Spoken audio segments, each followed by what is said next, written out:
sini saya akan menjelaskan materi tentang haji dan umroh. Nah, siapa kalian yang sudah pernah melakukan ibadah haji dan umroh? Pastinya di sana sudah pernah melakukan beberapa rangkaian ibadah. Nah, untuk informasi lebih lanjut mengenai materi-materi terkait haji dan umroh, simak videoku berikut ini sampai habis ya. Check it out. Untuk definisi dari haji itu sendiri, haji secara lughat adalah menyengaja. Dan secara hukum syara, haji adalah menyengaja mengunjungi Baitullah untuk melakukan ibadah seperti wukuf, tawaf, dan sa'i untuk memperoleh ridho dari Allah Subhanahu wa taala. Dan dasar hukum haji itu sendiri adalah wajib bagi seluruh umat Islam. Tapi dalam tanda kutip, wajib di sini apabila kita sudah mempunyai materi yang sangat banyak untuk pergi ke Baitullah. Nah, untuk dasar hukum sendiri ini terdapat dalam Quran surat Ali Imran ayat 97 yang berbunyi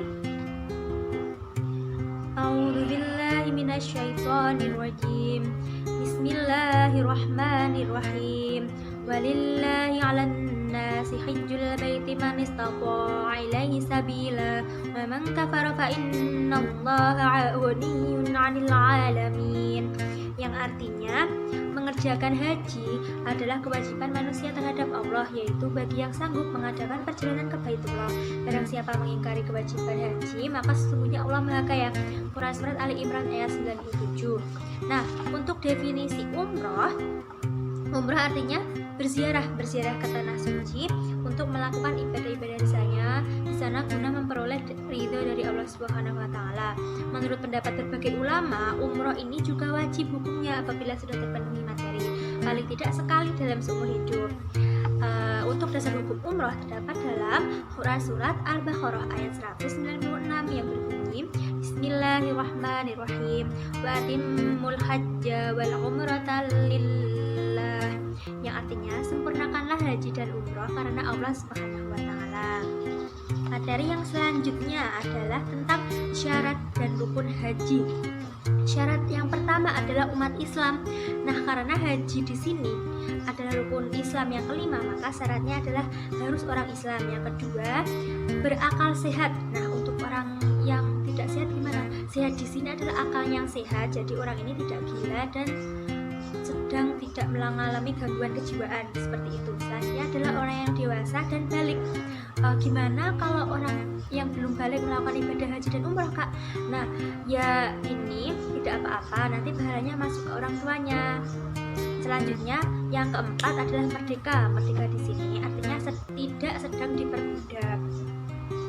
Yang kelima adalah mampu.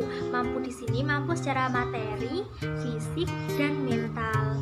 Nah, kalau fisiknya sudah baik, kuat, terus mentalnya baik juga, terus materinya ini terpenuhi, mempunyai harta yang banyak, cukup untuk melakukan perjalanan ke sana, ya mengapa tidak gitu, langsung saja ibadah. Yaitu tentang jenis-jenis ibadah haji. Nah, jenis-jenis ibadah haji ini ditinjau dari cara mereka berihram, cara mereka berniat. Yang pertama ada jenis haji khiran. Nah, haji khiran ini adalah haji yang berniat ihram mengerjakan haji sekaligus umroh. Jadi orang yang mengerjakan haji khiran ini dalam satu waktu ibadah haji ini diniatkan dengan umroh sekaligus. Yang kedua adalah haji tamatu. Haji tamatu ini adalah haji yang berniat melakukan ibadah umroh di bulan-bulan haji. Jadi ketika di bulan-bulan haji ini, di bulan Syawal, Zulhijjah, dan Zulkaidah, dia umroh tapi niatnya umroh bukan haji, seperti itu. Terus yang ketiga adalah haji ifrat. Haji ifrat ini adalah haji yang asli murni niat haji saja tanpa diselingi umroh. Nah, suatu waktu bisa umroh tapi di lain waktu, seperti itu. Selanjutnya adalah tentang larangan-larangan ibadah haji. Ketika kita melakukan ibadah haji, kita tidak boleh melakukan larangan-larangan. Yang pertama adalah untuk laki-laki, tidak boleh menggunakan tutup kepala, tidak boleh memakai tutup muka, tidak boleh mencukur rambut, dan tidak boleh memakai wewangian. Selanjutnya, tidak boleh melakukan hubungan suami istri, tidak boleh berburu, tidak boleh bermesraan, dan tidak boleh bermesra-mesraan di sana. Materi selanjutnya adalah tentang sunah-sunah mengerjakan ibadah haji dan umroh.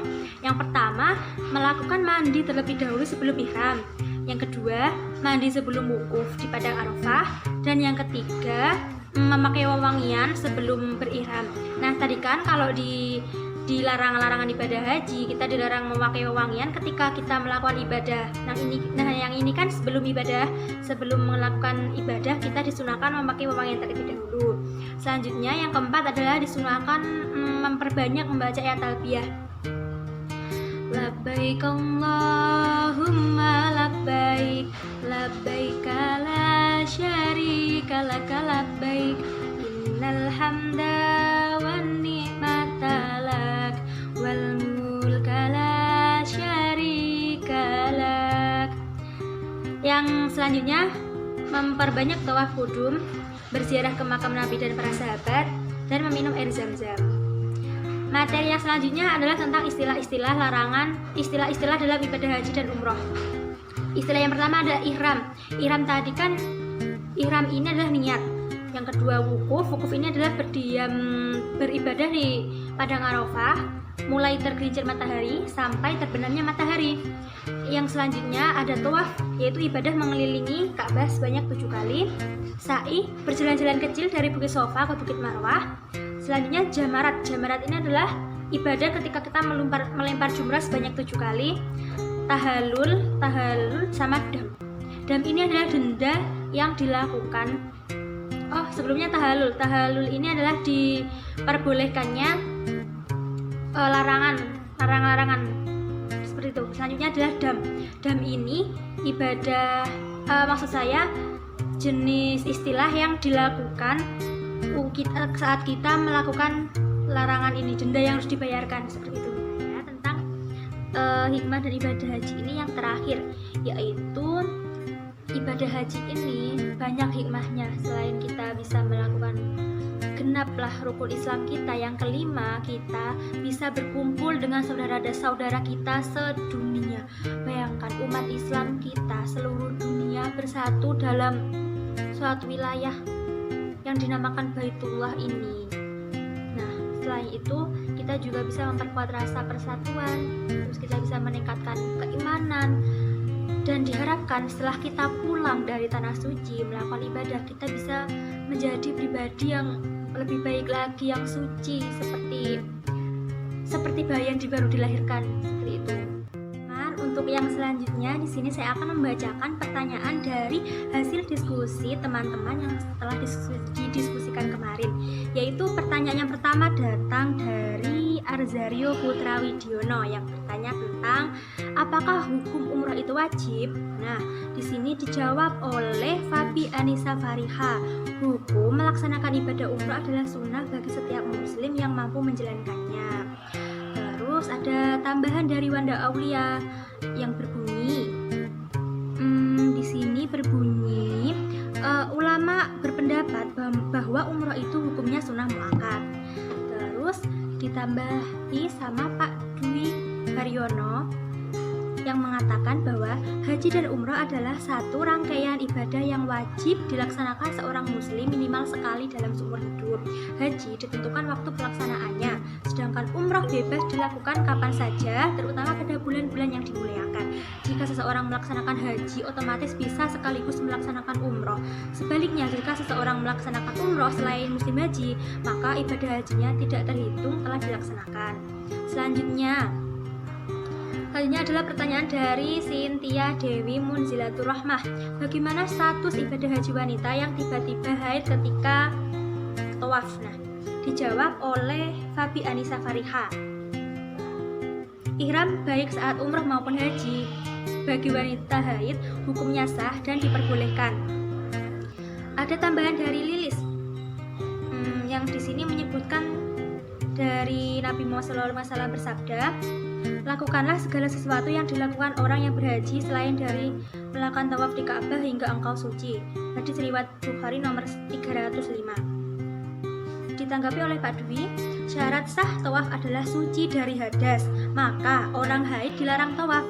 Jika pada saat tawaf datang haid, maka batal tawafnya. Jadi seperti itu. Pertanyaan ketiga dari Muhammad Al-Firoyani. Apa istilah untuk orang yang menghajikan orang lain dan apa syaratnya untuk bisa menggantikan haji orang lain? Nah, di sini dijawab oleh Ari Tri Irawan yang berbunyi, di sini badal sebetulnya bukan istilah asing dalam ritual ibadah haji. Dalam istilah haji, orang yang menghajikan orang lain disebut mubdil. Badal dapat dilakukan berdasarkan beberapa dalil dan rujukan riwayatnya. Nah, ditanggapi oleh Kak Dwi, haji yang pelaksanaannya digantikan oleh orang lain di Indonesia disebut dengan haji badal. Wajib dilaksanakan jika itu adalah nazar dan yang bersangkutan tidak mampu melaksanakannya karena sakit atau telah meninggal dunia.